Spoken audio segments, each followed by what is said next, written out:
நம்புங்க, நம்பாமல் போங்க. ஆனால் இறைவன் உங்களோட பெரியவன். யாரோட பெரியவன்?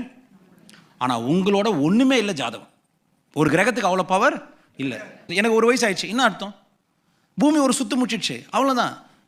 திடீர்னு நாளைக்கு இன்ஜின் பவர் இன்க்ரீஸ் பண்ணி நடக்குது, ஸ்லோவாக சுற்றி நிற்கிறோம், ஸ்விங் அப்படின்னு சுற்றுமா? அது இல்லை, நான் சுற்றவே மாட்டேன், நீங்கள் டக்குன்னு பிரேக் போடுமா? அசையா பூமியில் அசையாமல் இருக்கையில் அனைத்தையும் இசைக்கும் ஈசன் என் வசம். இப்போ கிரகத்தை பற்றி ஒருத்தர் பேசும்போது சொல்கிறார், ஏன் பயப்படுற? இல்லை, சனி தசை சரியில்லை.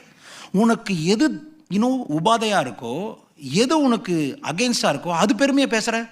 சனி ரொம்ப பவர்ஃபுல், சனி 7.5 சனி, பொங்கு சனி, மங்கு சனி, சங்கு சனி, ஏதோ இருந்துன்னு போது உடனே சனியை கண்ணெதிர்க்க நாய் கடிக்க வருது, தள்ளி போக வக்கில்ல, மெரிச்சு கட்சிச்சு சார்ன்ற. வீட்டில் போய் டேபிள் இட்டுச்சு சார்ன்ற, டேபிள் ஆகிடுச்சுது, குருட்டு முட்டை நீ தானே போய் இடிச்சிங்க. அப்படி கேட்கணும்னு ஆசை, நான் கேட்க மாட்டேன். அப்படி இருக்கிற டேபிளை தள்ளி போக வக்கில்ல, கண்ணுக்கு தெரியாத சனி வந்து உனக்கு